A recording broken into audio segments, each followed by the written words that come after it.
Hello friends, welcome to Dhruthi GS academy. Current issue Indian polity కిందికి వస్తుంది. So most burning issue Muslim మత రిజర్వేషన్లు అని చెప్పేసి మనకి వార్తల్లో ఉంది. సో మనకి రాజకీయాలు అవసరం లేదు, రాజ్యాంగం అవసరం ఉంటుంది. సో మనం డిస్కస్ చేస్తాము కంప్లీట్గా within the constitution, supreme court judgement ఏంటి, వివిధ కమిషన్ల అభిప్రాయం ఏంటని చెప్పేసి డిస్కస్ చేస్తాం. ఫైనల్లీ తెలంగాణలో, ఏపీలో ప్రజెంట్ ఎలా ఉందని చెప్పేసి డిస్కస్ చేస్తాం. వివిధ కమిషన్స్, సుప్రీంకోర్టు తీర్పులు మనకి వస్తాయి. మొత్తం మీద 2 ఏపీ హైకోర్టు తీర్పులు ఉంటాయి, వెరీ ఫేమస్. మనకి Muralidhar Rao versus state of AP అని చెప్పేసి ఉంటుంది, and Archana Reddy versus state of AP అని చెప్పేసి ఉంటుంది. 2 కేసులు మనకి ఏపీ వాళ్ళకు బాగా ఫేమస్, రైట్. సో ఫస్ట్ మనకి దీని సోర్స్ ఏంటి అంటే, యాజ్ పర్ ఇండియన్ ఎక్స్ప్రెస్లో ఏమి ఉందో అదే మనం డిస్కస్ చేస్తాము. కొన్ని పాయింట్స్ యాడ్ చేస్తాం, అవి రాజ్యాంగంలో ఉండే యాడ్ చేస్తాం. సో మనకి సొంత పైత్యాన్ని ఇక్కడ మనము చొప్పించామని చెప్పేసి ఫస్ట్ గుర్తుపెట్టుకోవాలి, రైట్. ఇక్కడ ఫస్ట్ చూస్తే మనకి ఏం డిస్కస్ చేస్తున్నాము అంటే, రాజ్యాంగము అనేది మతపరమైన రిజర్వేషన్లు ఆమోదించిందా, లేదా భారతదేశం అనేది సెక్యులర్ రాజ్యం కాబట్టి సో మరి ఈ లౌకిక రాజ్యం లోపల మతపరమైన రిజర్వేషన్లకి అనుమతి ఉంటుందా, సుప్రీంకోర్టు తీర్పు ఏంటి, రాజ్యాంగంలో ఏమి ఉంది డిస్కస్ చేస్తాం, ఫస్ట్ పాయింట్. సెకండ్ చూస్తే, సో మనకి నెంబర్ ఆఫ్ పర్సన్స్, మనం పేర్లు ఇక్కడ ప్రస్తావన అవసరం లేదు, కానీ ముస్లింల రిజర్వేషన్లు కల్పించడానికి in fact SC, ST, OBC quota లాక్కుంటున్నారని చెప్పేసి ఒక నివేదిక మనకు కనిపిస్తుంది, కొన్ని అనౌన్స్మెంట్ మనకు కనిపిస్తుంది. అంటే సో ఎస్సీ లేదా ఎస్టీ, ఓబీసీ కోటా అనేది లాక్కున్నారా లేదని చెప్పేసి డిస్కస్ చేస్తాం. నెక్స్ట్ మూడవది, మనకు ఇప్పుడు మనం ఈ ఎస్సీలకి రిజర్వేషన్ మనం కల్పిస్తున్నాము. మరి ఎస్సీలు ఎవరు అంటే మనకి 341 ఆర్టికల్ ప్రకారము, సో 1950 రాష్ట్రపతి ఉత్తర్వుల ప్రకారం చూస్తే హిందువులు మాత్రమే ఉండవచ్చు, హిందువులు మాత్రమే. నెక్స్ట్ మనం దీన్ని అమెండ్మెంట్ చేస్తూ కొన్ని మతాలు యాడ్ చేసుకున్నాం. 1956 ప్రకారం చూస్తే సిక్కు వాళ్ళు కూడా ఎస్సీగా ఉండొచ్చు. 1990 ప్రకారం చూస్తే బౌద్ధులు అని చెప్పేసి కూడా ఎస్సీ యొక్క ఫలాలని పొందవచ్చు. అంటే ఏంటి, మనకి అన్ని మతాలకి అవకాశం లేదు ఎస్సీగా ఉండటానికి, కొన్ని మతాలకి అవకాశం ఉన్నది. రాజ్యాంగ పరంగా మనం డిస్కస్ చేస్తున్నాము. సో మీరు సెర్చ్ చేయవచ్చు, హిందువులకి ఉంటుంది, సిక్కులకి ఉంటుంది, బౌద్ధులకి ఉంటుంది. ఆ ఇయర్స్ మనం గుర్తుపెట్టుకోవాలి. ఇంత మనం డిస్కస్ చేసినాం ఈ దళిత ముస్లిం, దళిత క్రిస్టియన్స్ కోసం అని చెప్పేసి మనం అక్కడ ఈ పాయింట్ డిస్కస్ చేయడం జరిగింది. అంటే ఎస్సీ ఫలాలు కొన్ని మతస్థులకే వస్తున్నాయి కాబట్టి ఎస్సీ వాళ్ళకి రిజర్వేషన్ కల్పించడం అనేది మతం ఆధారంగా కిందికి వస్తుందని చెప్పేసి డిస్కస్ చేస్తాం. సో ఈ 3 అంశాల కిందికి మనము 3 కోణాలు డిస్కస్ చేయాలి. ఒకటి, రాజ్యాంగం ఏమంటుంది మూడింటి విషయంలో. నెక్స్ట్, సుప్రీంకోర్టు యొక్క తీర్పులు ఎలా ఉన్నాయని చెప్పేసి డిస్కస్ చేస్తాం. వై? బికాస్ రాజ్యాంగాన్ని వ్యాఖ్యానించే అధికారం మనకి లేదు, సుప్రీంకోర్టుకి మాత్రమే ఉంది. హైకోర్టుకి కూడా ఉంది, బట్ ఫైనల్ డిసిషన్ సుప్రీంకోర్టు చెప్తుంది. హైకోర్టుకు ఉందా లేదని చెప్పేసి మీరు ఆన్సర్ చేయండి. మూడో చూస్తే మనకి వివిధ కమిటీల యొక్క రిపోర్ట్స్ ఎలా ఉన్నాయని చెప్పేసి డిస్కస్ చేస్తాం. మనకు 2 కమిషన్స్ ముఖ్యంగా వస్తాయి, రైట్. ఫస్ట్, ఈ రిజర్వేషన్ల మీద మనకి రాజ్యాంగం ఏమంటుంది అంటే, ఆర్టికల్ నెంబర్ 14లో ఉంటుంది, 15లో ఉంటుంది, 16లో ఉంటుంది. సో మనం హనీ జిఎస్ క్లాసెస్లో మీరు ప్లేలిస్ట్లోకి వెళ్ళి పాలిటీ అని చెప్పేసి చూస్తే ఫస్ట్ క్లాసులు కనిపిస్తాయి. మనం ఆర్టికల్ 14ని పూర్తిగా ఎక్స్ప్లెయిన్ చేసినాము, 15ని ఎక్స్ప్లెయిన్ చేసినాము, 16ని ఎక్స్ప్లెయిన్ చేసినాము. ఇక్కడ బ్రీఫ్గా చెప్తాం అంతే. సో రాజ్యాంగంలో మనకి ఏముందంటే, ఆర్టికల్ 14 అనేది ఈక్వాలిటీ ఉంటుంది, ఇన్ఫ్యాక్ట్ ప్లస్ ఈక్విటీ కూడా ఉంటుంది. సో 2 సేమ్ కాదు. ఈక్వాలిటీ బిఫోర్ లా అని చెప్పేసి పిలుస్తాం. అంటే చట్టం ముందు అందరూ సమానమని చెప్పేసి అర్థం వస్తుంది. ప్రధానమంత్రి నుంచి పని మనిషి వరకు అందరూ సమానమే ఉంటుంది. సో మనకి న్యాయదేవత కళ్ళ గంతలు కట్టుకుంటుంది. ఎందుకోసం అంటే, సో ముంగట ఉన్నది ప్రైమ్ మినిస్టర్ లేదా పని మనిషి అని చెప్పేసి గుర్తించబడద్దు కాబట్టి అట్లా మనకు కట్టుకుంటుంది. సో అందరూ సమానమే, మనకి రూల్ ఫర్ ఆల్ అని చెప్పేసి పిలుస్తాం, అందరికీ సమానంగా అప్లై చేస్తాం. ఈక్విటీ మనకి సో స్పెషల్ ట్రీట్మెంట్ చేయవచ్చు. సో స్పెషల్ ట్రీట్మెంట్ అంటే డిఫరెంట్ ట్రీట్మెంట్ చేయవచ్చు కొన్ని వర్గాలకి, విత్ ఇన్ ద కాన్స్టిట్యూషన్ లోబడే చేయవచ్చు. సో ఈ స్పెషల్ డిఫరెన్స్ చేయవచ్చు. ఇన్ఫ్యాక్ట్ ఇది డిస్క్రిమినేషన్ కిందికి రాదు. సో ఈక్విటీ అనేది మనకు అంటే ఇక్కడ సమానమైన పరిస్థితుల్లో ఉన్నప్పుడు సమానంగా ట్రీట్ చేయాలి, అసమానంగా ఉన్నప్పుడు అసమానంగానే ట్రీట్ చేయాలని చెప్పేసి చెప్తుంది. సింపుల్ చెప్పాలంటే మనకి ఈక్విటీ అనేది పాలిటీ పరిభాషలో లెవెల్ ప్లేయింగ్ ఫీల్డ్ అని చెప్పేసి పిలుస్తాం. ఇవన్నీ scientific words, in fact subject words ఇవి. సో లెవెల్ ప్లేయింగ్ ఫీల్డ్ అని చెప్పేసి ఈక్విటీని బెస్ట్ ఎక్స్ప్లెయిన్ చేస్తుంది. సో మీరు ఇక్కడికి చేరుకోవాలి. ఒక 3 ఏళ్ళ బాలుడు ఉన్నాడు, 7 ఏళ్ళ బాలుడు ఉన్నాడు. సో ఇద్దరికి పోటీ పెడితే అది ఈక్వాలిటీ కిందకి వస్తుంది. ఎవరికి ఎక్కువ అవకాశం ఉంటుంది అంటే 7 ఏళ్ళ బాలుడికి ఎక్కువ అవకాశం ఉంటుంది. వై? బికాస్ వయసు పెద్దగా ఉంది కాబట్టి, ఎనర్జెటిక్ ఉంటాడు కాబట్టి ఇన్ఫ్యాక్ట్ ఈజీగా వెళ్ళిపోతాడు. బట్ ఈక్విటీ అంటే మనకి లెవెల్ ప్లేయింగ్ ఫీల్డ్, వాళ్ళకి తగ్గట్టుగా స్పెషల్ ప్రొవిజన్స్ మనము కేటాయించవచ్చు. సో ఇతన్ని 7 ఇయర్స్ బాలుని ఇక్కడ నుంచి స్టార్ట్ చేయమనాలి, 3 ఇయర్స్ బాలుని ఇక్కడ నుంచి స్టార్ట్ చేయమనాలి. సో అప్పుడు మనకి ఈక్విటీ అని చెప్పేసి ఇచ్చినట్టుగా భావిస్తాం. సో మనకి ఎలా వస్తుంది అంటే, సో ఇద్దరికి సమాన అవకాశం మనం కల్పిస్తున్నాము వాళ్ళ యొక్క అన్లైక్ కండిషన్స్ బట్టి. వీళ్ళు అసమానంగా ఉన్నారు కాబట్టి 3 ఇయర్స్ 7 ఇయర్స్ కాబట్టి మనం అసమానంగా ట్రీట్ చేస్తున్నాము. సో అదే మనకి ఈక్విటీ అని చెప్పేసి పిలుస్తాం.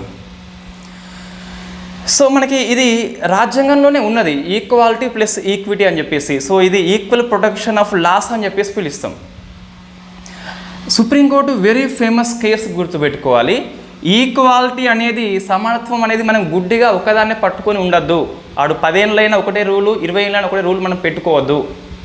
అమ్మాయి అయినా బాలికైనా సేమ్ రూల్స్ పెట్టుకోవద్దు. ఇది డైనమిక్ సబ్జెక్ట్ అని చెప్పేసి వెరీ ఫేమస్ కేసు మనకి ఈపీ రాయప్ప కేసు అని చెప్పేసి ఉంటుంది. గుర్తుపెట్టుకోవాలి, ఈ అంశం వార్తల్లో ఉంది కాబట్టి ఇవన్నీ మనకి ఎగ్జామ్లో వస్తాయి, ఎక్స్ప్రెస్ పేపర్లో ఇచ్చినాడు. So EP Royappa case versus state of Karnataka అని చెప్పేసి ఉంటుంది.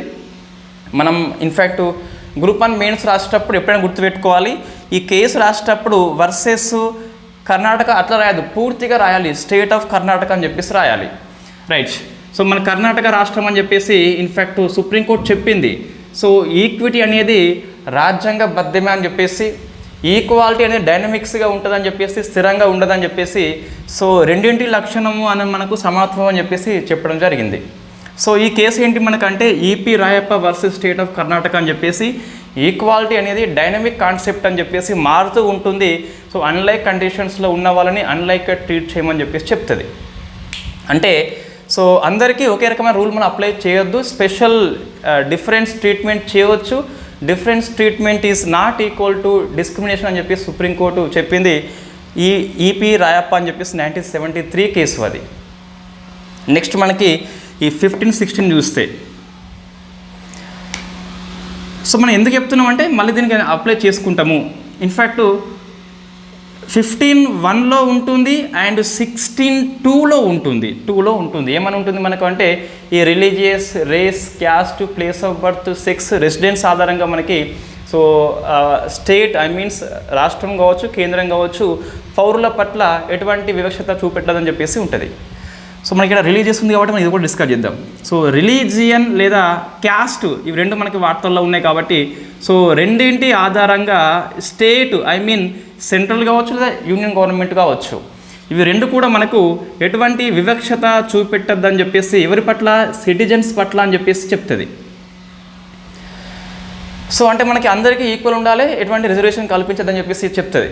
బట్ ఇదే మనం చూస్తే మళ్ళీ కింద ఏముంటుందంటే, ఫస్ట్ ఇది బేసిక్ అర్థమవుతుంది మీకు, వాళ్ళకి ఇవ్వచ్చా లేదా అని చెప్పేసి అర్థమవుతుంది. సో 15(4) ఉంటుంది. ఇది ఫస్ట్ కాన్స్టిట్యూషనల్ అమెండ్మెంట్ యాక్ట్ ద్వారా మనం యాడ్ చేసుకున్నాం. సో చెంపకం కేసు అనంతరము 16(4) ఉంటుంది. ఇది మనకు రాజ్యాంగంలో ఆల్రెడీ ఉన్నది. సో దీంట్లో ఏముంటుంది మనకంటే, ఇన్ఫ్యాక్ట్ ఇదేమో విద్యాపర రిజర్వేషన్లు, ఇదేమో ఉద్యోగపర ఎంప్లాయ్మెంట్ లోపల ఇస్తుంది. ఎవరికి ఇస్తుంది అంటే, సోషల్లీ ఎడ్యుకేషనల్లీ బ్యాక్వర్డ్ క్లాసెస్కి ఇస్తుంది. ఇక్కడ సేమ్ మనకు సోషల్లీ ఎడ్యుకేషనల్లీ బ్యాక్వర్డ్ క్లాసెస్కి ఇస్తుంది. అది కూడా 16(4)లో మనకి ఏముంటుందంటే, తగినంతగా నాట్ అడక్వేట్లీ రిప్రజెంటేషన్, తగినంతగా లేరు అని చెప్పేసి స్టేట్ భావిస్తే మాత్రమే ఇస్తుంది. సో ఉన్నారని చెప్పేసి భావిస్తే ఇవ్వదు. ఇక్కడ మనకి మతం ఆధారంగా రిజర్వేషన్లు కల్పించమని చెప్పేసి ఇక్కడ లేదు.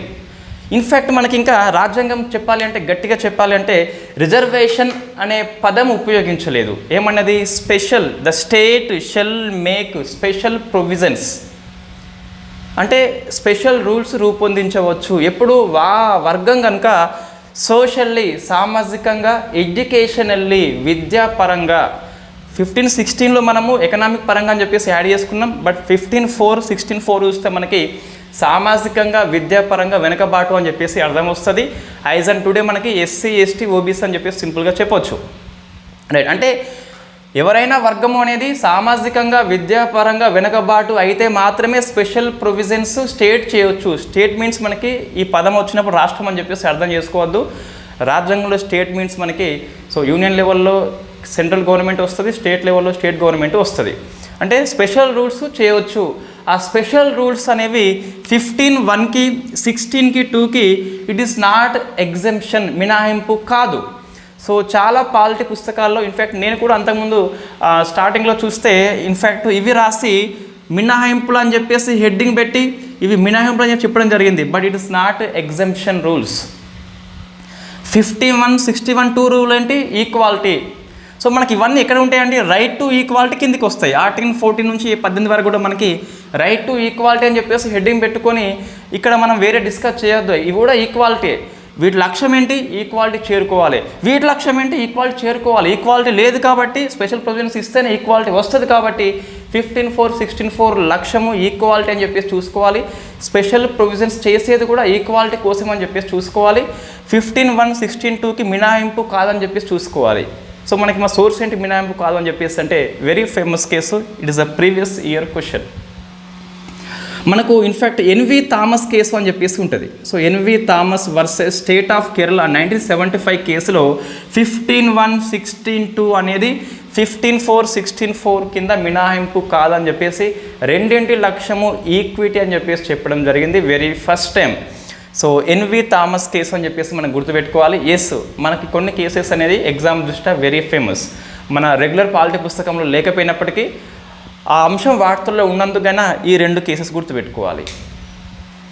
మన రాజ్యాంగంలో ఇంతే ఉంది అండి, రిజర్వేషన్లు ఇంతకంటే ఎక్కువ మనకి అవసరం లేదు. ఎస్సీ ఎస్టీ పొలిటికల్ రిజర్వేషన్ మనకి వేరే ఉంటుంది. ఇక్కడ మనం విద్యాపరంగా ఉద్యోగపరంగా మాట్లాడుతున్నాం కాబట్టి మనకి ఇది ఆన్లైన్ క్లాస్ కాబట్టి ఇన్ఫ్యాక్ట్ అన్నీ మనం డిస్కస్ చేయలేము. ఇక్కడ టైం లిమిట్ ఉంటుంది కాబట్టి మనం విద్యాపరంగా ఉద్యోగపరంగా మాత్రం మాట్లాడుతున్నాం కాబట్టి ఇన్ఫ్యాక్ట్ ప్రజెంట్ చూస్తే భారతదేశంలో రాజ్యాంగం అయితే మతం పరంగా ఇవ్వలేదు. మరి ఏం పరంగా ఇచ్చింది అంటే వాళ్ళు ఒకటే రూల్ గుర్తుపెట్టుకోవాలి, సోషల్లీ ఎడ్యుకేషనల్లీ బ్యాక్వర్డ్ క్లాసెస్కి మాత్రమే ఇస్తుంది. ఒకవేళ ముస్లిం వర్గంలో కనుక ఒక వర్గం అనేది సోషల్లీ ఎడ్యుకేషనల్లీ బ్యాక్వర్డ్ క్లాసెస్గా రాజ్యాంగం ప్రకారము ఒక కమిషన్ నియామకం చేసి మంచి ఆ డాటా కనుక ప్రూవ్ చేస్తే వాళ్ళకి కూడా ఇవ్వచ్చు. With in the socially educationally backward classes కింద ఇవ్వచ్చు, మతం పరంగా ఇవ్వరాదు. మరి రాజ్యాంగం ఏమంటుంది అంటే మతపరమైన రిజర్వేషన్లని రాజ్యాంగము అయితే అనుమతి ఇవ్వలేదు. మరి ఏ పరమైనది ఇచ్చింది అంటే సోషల్లీ ఎడ్యుకేషనల్లీ బ్యాక్వర్డ్ క్లాసెస్ అని చెప్పేసి ఇచ్చింది.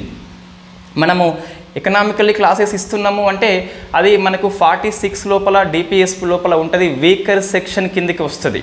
అది ఎకనామికల్లీ కూడా మనకు కవర్ చేస్తుంది. మనకు ఎవరైనా ఆర్థికపరమైన వెనుకబాటు ఉన్నట్లయితే 15(6) ప్రకారం మనం ఇస్తున్నాం, రైట్. అది మనకి ఇక్కడ ప్రస్తావన అర్హం కాదు. ఇప్పుడు ఏంటి అంటే మతం పరంగా ఇవ్వట్లేదు, సామాజిక వెనుకబాటు అని చెప్పేసి విద్యాపరమైన వెనుకబాటు అని చెప్పేసి ఇస్తున్నాం. ఏ మతం అయినప్పటికీ మనం ఇస్తున్నాం. It is a neutral based అని చెప్పేసి చూసుకోవాలి. ఇది మనకి రాజ్యాంగం పరంగా ఉన్నదండి. ఇది ఫస్ట్ మీకు క్లియర్ అని చెప్పేసి అనుకుంటున్నా.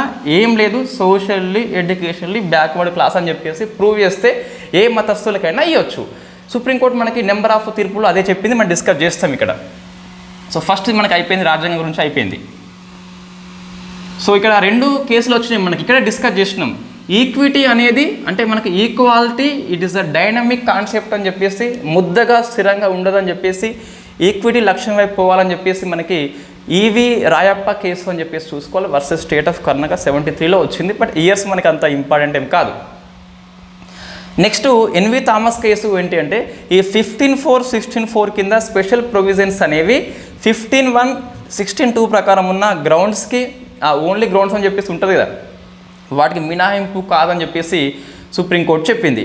సో ఇది మనకు సుప్రీంకోర్టు తీర్పులు కానీ రాజ్యాంగంలో ఏముందని చెప్పేసి.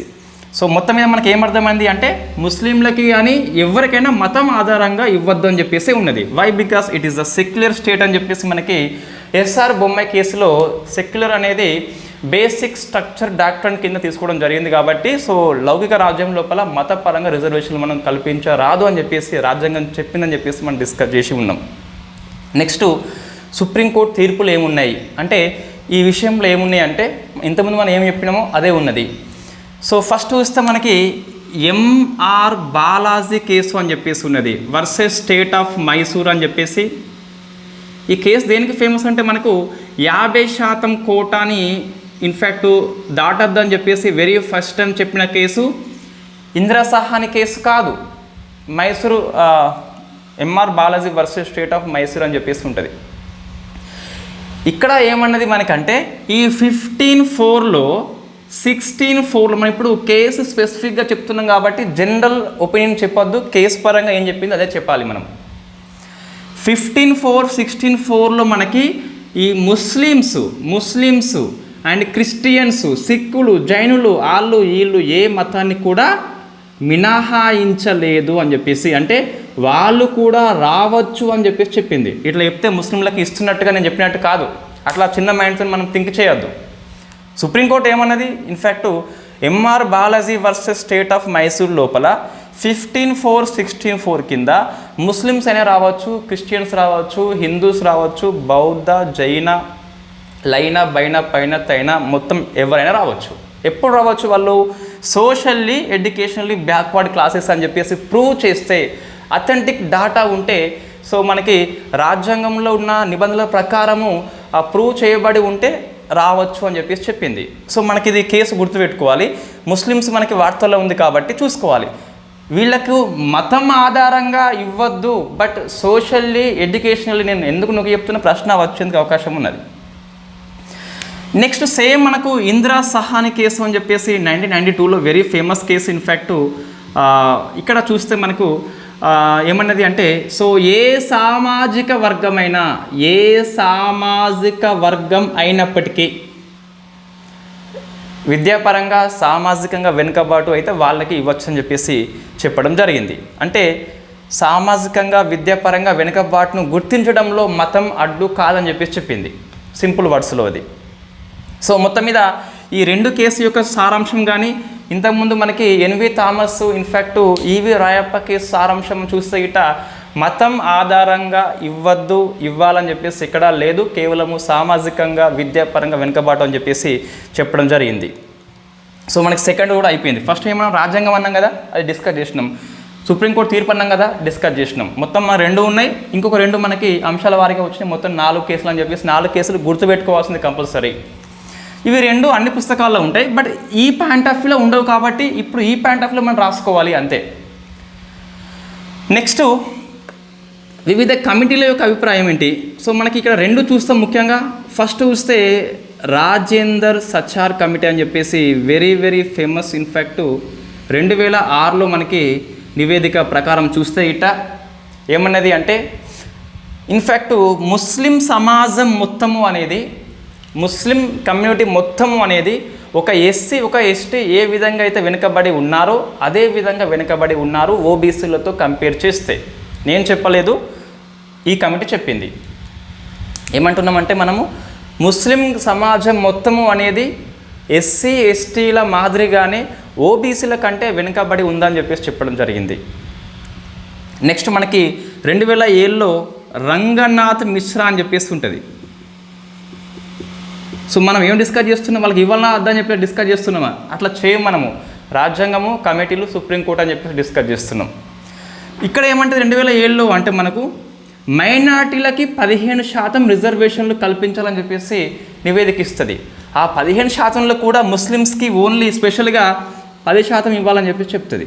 అంటే మనకి సెకండ్ మెజారిటీ కమ్యూనిటీ కాబట్టి భారతదేశం లోపల it is minority and second minority లోపల మెజారిటీ అని చెప్పేసి పిలుస్తాం. ఏమంటున్నా, yes Muslims are minority in India, but మనకి మైనార్టీలో ఉన్న మెజారిటీ ఎవరు? ముస్లిమ్స్ కాబట్టి it is the second majority minority group అని చెప్పేసి పిలుస్తాం.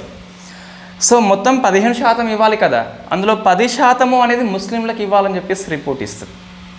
ఇవి రెండు మనకి ఏమన్నాయి అంటే ముస్లింలు వెనుకబాటు పడినట్టుగానే గుర్తించింది 2 కమిటీలు అని చెప్పేసి. నెక్స్ట్ మనకి వాస్తవంగా 2012 ఆ ప్రాంతం లోపల ఏమైంది అంటే యూపీఏ ప్రభుత్వము ఈ ముస్లిమ్స్ కోసం అని చెప్పేసి 4.5 రిజర్వేషన్ను ఇన్ఫ్యాక్ట్ చేసేందుకు ప్రయత్నం చేసింది. సో బట్ మనకు అది అమల్లోకి అయితే రాలేదు. ఎస్. నెక్స్ట్ మరి వివిధ రాష్ట్రాల్లో ఎలా ఉన్నది. సో మనం ఏపీటీఎస్ మాత్రం డిస్కస్ చేయకుండా కొద్దిగా మనకి జిఎస్ పాయింట్స్ కొన్ని కవర్ అవుతాయి కాబట్టి రాష్ట్రంలో చూసుకోవాలి.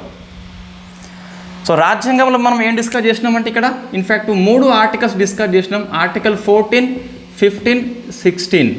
సో 15లో మనకి 16లో అని చెప్పేసి డిస్కస్ చేసినాం. సుప్రీంకోర్టు తీర్పులు అని చెప్పేసి మనకి in fact Balaji, MR Balaji plus Indra Sawhney discuss చేసినాం. సో ఇది అయిపోయింది. నెక్స్ట్ కమిటీలో అని చెప్పేసి మనకి ఇన్ఫ్యాక్ట్ రాజేంద్ర సచార్ అండ్ రంగనాథ్ మిశ్రా అని చెప్పేసి డిస్కస్ చేసినాం. అవి 3 మనకి ఇంతవరకు అయిపోయినాయి. ఇప్పుడు మరి రాష్ట్రంలో ఎలా ఉంది, ఎక్కువ మనకి ఏపీ ఇష్యూ వార్తల్లో ఉంది తెలంగాణ కంటే. ఎందుకు ఏపీ ఇష్యూ వార్తల్లో ఉంది, సింపుల్ మనకి ఏపీ ఎన్నికలు కాబట్టి. ఇక్కడ నేను చెప్తున్నా, సో పాలిటిక్స్ దాటిపోవట్లేదు. ఎన్నికల్లో చెప్పిన అనౌన్స్మెంట్కి అధికారంలో ఉన్నప్పుడు చెప్పిన చాలా పొంతన ఉండదు. అది కేవలం మనకి ఓట్ల కోసం అని చెప్పేసి ఎవరైనా చేయాల్సింది, అది అక్కడ తప్పైతే మనకి ఏమీ లేదు. సో మనమైనా ఇన్ఫ్యాక్ట్ మన యూట్యూబర్స్ చూస్తే తమిళ్ చాలా తప్పుగా పెడతారు. కారణం ఏంటి అంటే సో ఫస్ట్ నువ్వు తమిళ్ క్లిక్ చేయాలి ఫస్ట్ అయితే. సో క్లిక్ చేసి లోపల రావాలి, తర్వాత మ్యాటర్ ఉంటే చూస్తే లేకుండా లేదు ఫస్ట్ అయితే అది. సో ఫేక్ నేల్స్ అని చెప్పేసి కొన్ని ఉంటాయి. సో అది వెరీ కామన్ అది. రైట్. ఇప్పుడు మనకు చూస్తే ఏం డిస్కస్ చేస్తున్నాం, రాష్ట్రాల్లో ఎలా ఉందని చెప్పేసి. సో ముఖ్యంగా ఫస్ట్ మనకి ఏపీ మాత్రం వార్తల్లో ఉంది. కర్ణాటక రాష్ట్రం అసెంబ్లీ ఎన్నికలప్పుడు కర్ణాటక అసెంబ్లీ మనం డిస్కస్ చేసినాం వాస్తవంగా. సో కర్ణాటకలో మనకి 4% ఉండే విత్ ఇన్ ద ఓబీసీ కోటల్లో ఉండే ముస్లిమ్స్. ఫస్ట్ చూసుకోవాలి, ఏ రాష్ట్రంలో అయినా ముస్లింలకి స్పెషల్గా లేదు, విత్ ఇన్ ద ఓబీసీ కోటలో ఉన్నది. ఎస్సీ, ఎస్టీ, ఓబీసీ లాక్కొని వాళ్ళకి ఇవ్వలేదు, వాళ్ళకి స్పెషల్గా ఇవ్వడం జరిగింది. ముస్లిం కమ్యూనిటీ మొత్తానికి లేదు, దానిలో కొన్ని వర్గాలకు మాత్రమే ఉన్నది. తెలంగాణ చూస్తే మనకి దూదేకులు అని చెప్పేసి కొన్ని కనిపిస్తున్నాయి అట్లా. 1936లో ట్రావెంకూర్ కొచ్చిన్ రాష్ట్రం అని చెప్పేసి వెరీ ఫస్ట్ టైం ముస్లింలకి మతం ఆధారంగా రిజర్వేషన్లు కల్పించింది. బట్ మనకి రాజ్యాంగం అమల్లోకి వచ్చినాక ఇది లేకుండా పోయింది. మన ఫస్ట్ కేరళ చూస్తే ఇప్పుడు ఓబీసీ కోట లోపలనే ఇస్తున్నారు వాళ్ళకి. బట్ ఇది మనం గుర్తుపెట్టుకోవాలి, 1936లో ట్రావెంకూర్ కొచ్చిన్ రాష్ట్రం వెరీ ఫస్ట్ టైం ముస్లింలకి మతం ఆధారంగా రిజర్వేషన్లు ఇచ్చిందని చెప్పేసి గుర్తుపెట్టుకోవాలి. ఇండియా మొత్తంలో మనకి ఇన్ఫ్యాక్ట్ కొల్హాంపూర్ సాహు అని చెప్పేసి అతను ఇవ్వడం జరిగింది ఇండియా మొత్తంలో. బట్ ముస్లింల కోసం చూస్తే మనకి 36 అని చెప్పేసి చూసుకోవాలి. సో ట్రావెంకూర్ రాష్ట్రం అని చెప్పేసి చూసుకోవాలి. రైట్. మన కర్ణాటకలో ఏమైంది, కర్ణాటక రాష్ట్రం అసెంబ్లీ ఎన్నికలప్పుడు అంటే 4% ఉన్నదాన్ని ఇన్ఫ్యాక్ట్ ఎవరికి అంటే ఒక్కలిగ కమ్యూనిటీకి ఒక 2%, లింగాయత్కి 2% అనేది వీళ్ళకి రద్దు చేసి ముస్లింలది ఇవ్వడం జరిగింది. సుప్రీంకోర్టు అనేది స్టే విధించింది, అమల్లోకి రాలేదు. ఈ అసెంబ్లీ ఎన్నికలప్పుడు ఏంటి అని చెప్పేసి రద్దు చేసి పడేసింది, స్టే విధించింది. తమిళనాడులో మనకి 3.5 అని చెప్పేసి ముస్లింలకి అమలవుతుంది. బట్ వాళ్ళకి కొంతమంది ముస్లిమ్స్కే విత్ ఇన్ ద ఓబీసీ కోట లోపలనే అమలవుతుంది. అంటే వాళ్ళు సోషల్లీ ఎడ్యుకేషనల్లీ బ్యాక్వర్డ్ అని చెప్పేసి గుర్తించినారు, వాళ్ళకి అమలు చేస్తున్నారు. సో మనకు ఉమ్మడి ఏపీ డిస్కస్ చేద్దాం. ఉమ్మడి ఏపీ చూస్తే ఇన్ఫ్యాక్ట్ 2004లో మనకి అంతకుముందు ఇన్ఫ్యాక్ట్ ఈ వైఎస్ఆర్ ప్రభుత్వము రాకంటే ముందు హామీ ఇచ్చింది ఎన్నికల మేనిఫెస్టో లోపల. It is not legal binding, but అమలు చేస్తుంది. ఇన్ఫ్యాక్ట్ మైనారిటీ శాఖ యొక్క నివేదిక మేరకు సో 2004 ప్రాంతంలో 5% కల్పిస్తుంది, ముస్లిమ్స్కి కల్పిస్తుంది. సో 5% మనకి ముస్లింకి కల్పిస్తుంది. దీన్ని మనకి మురళీధర్ అని చెప్పి సవాల్ చేస్తాడు. So Muralidhar versus state of AP 2004 case. Year మనం గుర్తుపెట్టుకోవాల్సిందే, ప్రశ్న వస్తుంది కాబట్టి. సో ఇక్కడ హైకోర్టు ఏమన్నది మనకి అంటే ఇన్ఫ్యాక్ట్ ఏది ఈ హైకోర్టు ఏమన్నదంటే ఇక్కడ ముస్లింలకి మనకు వెనుకబాటుతనాన్ని వీళ్ళు గుర్తించలేదు. సో ఏదో నామకి వాస్తు ఇచ్చారు తప్పించి వెనుకబాటుతనం గుర్తించలేదు. సెకండ్ ఏమన్నది అంటే ఇన్ఫ్యాక్ట్ ఇంకోటి సో మనకి వీళ్ళు ఏది వెనుకబాడిన తరగతుల కమిషన్ని సంప్రదింపులు కూడా చేయలేదు. సో 2 చేయలేదు కాబట్టి కొట్టివేస్తున్నామని చెప్పేసి ఈ ఏపీ హైకోర్టు తీర్పు చెప్పింది. సింపుల్ చెప్పాలంటే ముస్లిం యొక్క మొత్తం కమ్యూనిటీకి ఇవ్వరాదు అని చెప్పేసి వీళ్ళు ఎటువంటి లెక్కలు చేయలేదు, వెనుకబడతానని వీళ్ళు గుర్తించలేదని చెప్పేసి సో ఏపీ హైకోర్టు తీర్పు చెప్పింది, కొట్టి పడేసింది. నెక్స్ట్ ఏమైంది మళ్ళీ సో ఇన్ఫ్యాక్ట్ వెంటనే ఈ బీసీ కమిషన్ని సంప్రదించింది. ఎందుకు వీళ్ళు బ్యాక్వర్డ్ క్లాసెస్ కింద ట్రీట్ చేస్తేనే రిజర్వేషన్ కల్పించవచ్చు కాబట్టి సో బీసీ కమిషన్ సంప్రదించింది. ఇది నివేదిక ఇచ్చింది. ఈ నివేదిక ఆధారంగా మనకి 2005లో ఆర్డినెన్స్ తీసుకొచ్చింది. ఎంత మళ్ళా 5% అని చెప్పేసి తీసుకొచ్చింది. మళ్ళీ ఏపీ హైకోర్టులో కేసు పడింది. సో అది మనకి అర్చనా రెడ్డి అని చెప్పేసి, so Archana Reddy versus state of ఏపీలో ఏపీ హైకోర్టు మళ్ళీ దీన్ని కొట్టేస్తుంది. ఎందుకోసం అంటే మీరు లెక్కలు చేసినారు కానీ సో లెక్కలు సక్రమంగా లేవు అని చెప్పేసి మొత్తం మీద ఈ ముస్లిం మొత్తం సమాజాన్ని వెనుకబాటు సమాజంగా ఎలా గుర్తిస్తారని చెప్పేసి, కొంతమంది అయినా అగ్రవర్ణాలు ఉండొచ్చు కదా, క్రిమిలేయర్ ఉండొచ్చుగా అని చెప్పేసి తీర్పు చెప్తూ దీన్ని కూడా కొట్టి పడేస్తుంది ఏపీ హైకోర్టు. సో 2 కేసులలో 5% ముస్లిం రిజర్వేషన్ని కొట్టిపడేసింది.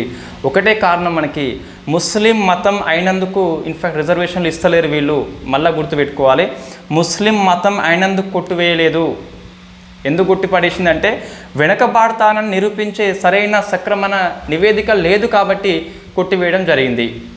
ఏమంటున్నాం, ముస్లిమ్స్ అయినప్పటికీ మాత్రమే కొట్టివేయబడలేదు. మళ్ళీ గుర్తుపెట్టుకోవాలి, ఎందుకు కొట్టిపడేసింది అంటే సరైన వెనుకబాటుతనాన్ని నిరూపణ చేసే నివేదిక లేదు కాబట్టి సో 2 సార్లు ఏపీ హైకోర్టు కొట్టిపడేసింది. తర్వాత మనకి ప్రజెంట్ ఏపీలో మనకు సో 4% అయితే బీసీఈ కింద తెలంగాణలో మనకి అమలవుతుందని చెప్పేసి గుర్తుపెట్టుకోవాలి. సో ఇది సుప్రీంకోర్టులో కేసు మనకి పెండింగ్ ఉంది, ఇంతవరకు బెంచ్ మీదకి అయితే మనకి రాలేదు. సో ఇది గుర్తుపెట్టుకోవాలి. ఏంటిది, ఫస్ట్ గుర్తుపెట్టుకోవాలి, ముస్లింల పరంగా రిజర్వేషన్లు కల్పించరాదు. ఒకటి, ముస్లింలని సామాజికంగా విద్యాపరంగా వెనుకబడతనంగా గుర్తించేందుకు నిరోధించే ఏ చట్టము లేదు. అంటే గుర్తించవచ్చు, రిజర్వేషన్ కల్పించవచ్చు ఎప్పుడు వాళ్ళు నిజంగా సోషల్లీ ఎడ్యుకేషనల్లీ బ్యాక్వర్డ్ క్లాస్గా ప్రూవ్ చేసే అథెంటిక్ డాటా కనుక ఉన్నట్లయితే, ప్రభుత్వ ఉద్యోగాల్లో అడక్వెంట్లీ రిప్రజెంటేషన్ లేదని చెప్పేసి ప్రూవ్ చేసే డాటా ఉన్నట్లయితే అప్పుడు మాత్రం ఇవ్వచ్చు. రాజ్యాంగ ప్రకారము రూల్స్ అనేవి ఉన్నాయి కాబట్టి ఆ రూల్స్ ప్రకారమే నివేదిక రూపొందించాలి. అప్పుడు సుప్రీంకోర్టు కానీ హైకోర్టు కానీ కొట్టివేయవు అని చెప్పేసి చూసుకోవాలి.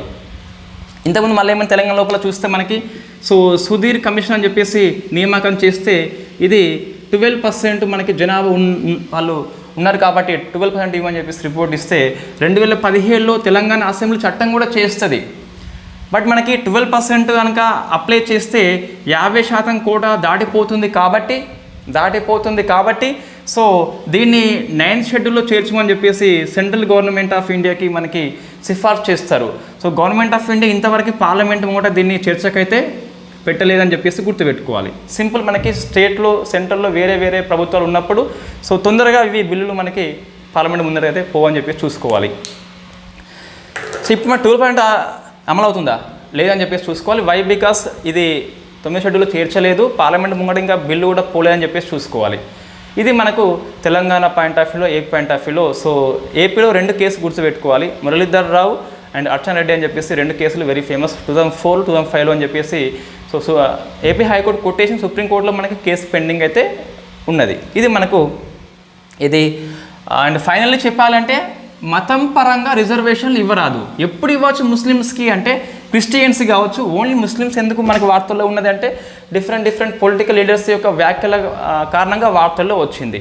ఏపీది ఎందుకు వార్తల్లో వచ్చిందంటే మన ఏపీలో ఇన్ఫ్యాక్ట్ కాంగ్రెస్ ప్రభుత్వమే అమల్లోకి తీసుకొచ్చింది కాబట్టి దాని ప్రకారం ఇది వార్తల్లో వచ్చింది. సింపుల్ చెప్పాలంటే ఏ మతం అయినప్పటికీ రాజ్యాంగం పరంగా సోషల్లీ ఎడ్యుకేషనల్ బ్యాక్వర్డ్ క్లాస్గా మనం ప్రూవ్ చేస్తే, అథెంటిక్ డాటా ప్రకారం చేస్తే, ఒక కమిషన్ని ఏర్పాటు చేసుకొని కమిషన్ నిజంగా లెక్కలు తీసుకొచ్చి ఒక డాటా ప్రకారం నిరూపణ చేస్తే సుప్రీంకోర్టులో హైకోర్టులు కొట్టివేయవు. అంతేగాని సో మన ఎన్నికలు వస్తున్నాయని చెప్పేసి ఏదో ఆధారబాధగా చేస్తే సుప్రీంకోర్టు హైకోర్టులో అయితే కొట్టిపడేస్తున్నాయని చెప్పేసి చూసుకోవాలి. సో ఇది మనకి ఇన్ఫ్యాక్ట్ మీ వ్యూ ఏంటని చెప్పేసి మీరు ఇన్ఫ్యాక్ట్ ఆన్సర్ చేయండి, కామెంట్ చేయండి. సో మరి ఇట్లా మనం ఇవ్వచ్చా మతపరమైనవి అంటే, సో సుప్రీంకోర్టు ఇవ్వమని చెప్పలేదు, హైకోర్టు ఇవ్వమని చెప్పలేదు, రాజ్యాంగం చెప్పలేదు. సోషల్లీ ఎడ్యుకేషనల్లీ బ్యాక్వర్డ్ క్లాస్ అని చెప్పేసి మాత్రమే చెప్పింది. ఎస్సీలకు ఇస్తున్నాము, ఎస్సీలు అంటే మనకి హిందువులు సిక్కులు బౌద్ధులే కాబట్టి అది మరి మతం ఆధారంగా ఇస్తున్నట్టుగా మనం భావిస్తామంటే ఎస్సీ మనం కులం పాయింట్ ఆఫ్ వ్యూలో ఆలోచిస్తాం, మతం పాయింట్ ఆఫ్ వ్యూలో కాదు. కాబట్టి అటువంటి వ్యూ మనకి వాస్తవంగా ఎక్స్ప్రెస్లో ఇచ్చినటువంటి వ్యూ అది. ఫైజానా ముస్తాఫా అని చెప్పేసి, సో ఇన్ఫ్యాక్ట్ ఆయన యొక్క ఆర్టికల్ మనకి గ్రూప్ ఆన్ మెయిన్స్కి బాగా పనికొస్తాయి. ఎక్స్ప్రెస్ రెగ్యులర్గా చదివితే మనకి ఇటువంటి పాలిటీ అనే అంశం వార్తలు ఉన్నప్పుడు ఆయన యొక్క ఎక్స్ప్లెయిన్ కాలం చాలా బాగుంటుంది. సో మనం ఎంతవరకు తీసుకోవాలి అంతవరకు తీసుకోవాలి. ఎస్సీని మతం ఆధారంగా మనం లెక్క కట్టొద్దు, కులం ఆధారంగా లెక్క కట్టాలి. వీళ్ళు హిస్టారికల్లీ ఇన్జస్టిస్గా ఉంటారు మనకు. ఈ ఎస్సీ మనం చూస్తే గిట్ట సో అంటరానితనం అని చెప్పేసి చారిత్రక పరమైన సామాజిక వివక్షత మనకు కనిపిస్తుంది. వాళ్ళకి ఇవ్వచ్చు, ఎస్, అది దానిలో ఎటువంటి ఏది సందేహం లేదు. సో ఫైనల్లీ ఏంటి, మనకి ఏ మతం అయినప్పటికీ ఇవ్వచ్చు. ఎప్పుడు ఇవ్వచ్చు? సోషల్లీ ఎడ్యుకేషనల్లీ బ్యాక్వర్డ్ క్లాస్గా మనం ప్రూవ్ చేసినట్లయితే. ఎవరు ప్రూవ్ చేయాలి అంటే ఓ కమిషన్ ఏర్పాటు చేసుకోవాలి, దాన్ని చట్టబద్ధత కల్పించాలి. కమిషన్ అనేది నిజంగా సర్వే చేయాలి. సో ఈ ముస్లిమ్స్, హిందూ, క్రిస్టియన్ ఇంట్లో ఉన్నారని చెప్పేసి వాళ్ళ యొక్క సామాజిక స్థితి ఇలా ఉందని చెప్పేసి డిస్కస్ చేయాలి. ఆ కమిటీ మొత్తం అభిప్రాయం అనేది రిపోర్ట్ రూపంలో ఇస్తే అప్పుడు ఆ నివేదిక ఆధారంగా ప్రభుత్వాలు చర్యలు తీసుకోవచ్చు. Right, thank you very much.